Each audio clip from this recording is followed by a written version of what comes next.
Hello and welcome back to my YouTube channel. Today I am discussing 10th class maths exercise 1.1 third question. First question is find the LCM and HCF of the following integers by applying the prime factorization method. Question ఏమి ఇచ్చినారంటే 12, 15 and 21 అని 3 numbers ఇచ్చినారు. వాటికి prime factorization method apply చేసి LCM HCF కనుక్కోవాలన్నమాట. First 12కి LCM 2 6 12, 2 3 6, 15కి 3 5 15, 21కి 3 7 21. అలా 12కి 15కి 21కి ఫ్యాక్టర్స్ కనుక్కోవాలన్నమాట. ఇప్పుడు ఎల్సిఎం ఏంటంటే 2 square into 3 into 5 into 7 is equals to 420. HCF ఏమవుతుంది 3 అవుతుంది. నెక్స్ట్ ఇంకో క్వశ్చన్ ఏమంటే 17, 23 and 29 3 నెంబర్స్ ఇచ్చినారు. ఇప్పుడు ఫస్ట్ 17కి ఫ్యాక్టర్స్ వచ్చి ఏమవుతుంది 17 1 17 వస్తుంది. 23కి కూడా సేమ్ 23 1 23 అవుతుంది. 29కి కూడా సేమ్ 29 1 29. ఇంకా వేరే నెంబర్తో అవి మల్టిప్లై అవ్వవు కాబట్టి ఫ్యాక్టర్స్ రావు. వేరే ఫ్యాక్టర్స్ ఎల్సిఎం ఏమవుతుంది 17 into 23 into 29. ఆన్సర్ ఏమొస్తుంది 11,330 హెచ్సిఎఫ్ కనుక్కుంటాం. Next number 8, 9 and 25. ఈజీగా ఈ నెంబర్స్ చూసిన వెంటనే మనం ఫ్యాక్టర్స్ ఏంటని చెప్పచ్చు. 8 అంటేనే 2 cube, 9 అంటేనే 3 square, 25 అంటేనే 5 square. 8కి ఫ్యాక్టర్స్ కనుక్కోవాలి, 25కి కనుక్కోవాలి, 9కి కనుక్కోవాలి. ఇప్పుడు మనం ఫ్యాక్టరైజేషన్ కనుక్కునేసినాం కాబట్టి ఇంకా హెచ్సిఎఫ్ ఎల్సిఎం కనుక్కోవాలి. ఎల్సిఎం అవుతుంది 2 cube 3 square 5 square వస్తుంది. టోటల్ ఆన్సర్ ఏమొస్తుంది 1800. ఎల్సిఎం వస్తుంది, హెచ్సిఎఫ్ 1 వస్తుంది. దీంతో మనకి థర్డ్ క్వశ్చన్ కంప్లీట్ అయిపోయింది అనమాట. ఇంకా ఫోర్త్ క్వశ్చన్కి వస్తే క్వశ్చన్ ఏమి ఇచ్చినారంటే given that HCF 306 and 657 is equals to 9. Find LCM of 306 and 657 అన్నారు. వాళ్ళు హెచ్సిఎఫ్ ఇచ్చి 2 నెంబర్స్కి 9 అన్నారు, 9కి ఈక్వల్ అన్నారు. ఎల్సిఎం ఆ నెంబర్స్కి కనుక్కోమన్నారు. ఫస్ట్ హెచ్సిఎఫ్ వాళ్ళు ఇచ్చింది రాసుకుంటాం. HCF 306, 657 is equals to 9. మనకు ఆల్రెడీ తెలుసు LCM into HCF is equals to product of 2 numbers. LCM into HCF value ఎంత 9. ప్రోడక్ట్ ఆఫ్ 2 నెంబర్స్ అంటే 306 and 657.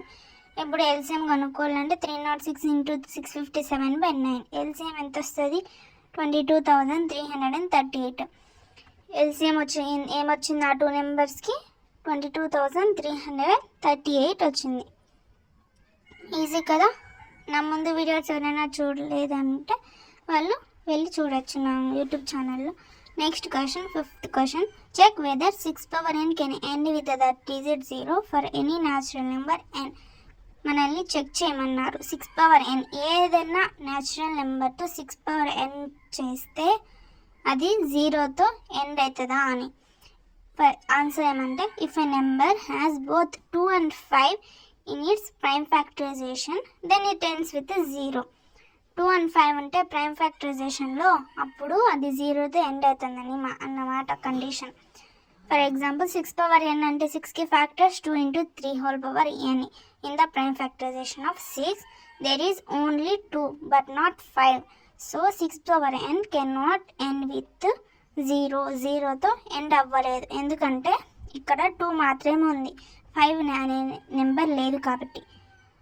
ఓకేనా? I think you understand. 2 and 5 అనేవి ప్రైమ్ ఫ్యాక్టరైజేషన్ ఉంటే అప్పుడు 0కి ఎండ్ అవుతుంది, లేకపోతే అది 0తో ఎండ్ అవ్వదు. This is fifth question. It is very ఈజీనా. Next we are going to sixth question.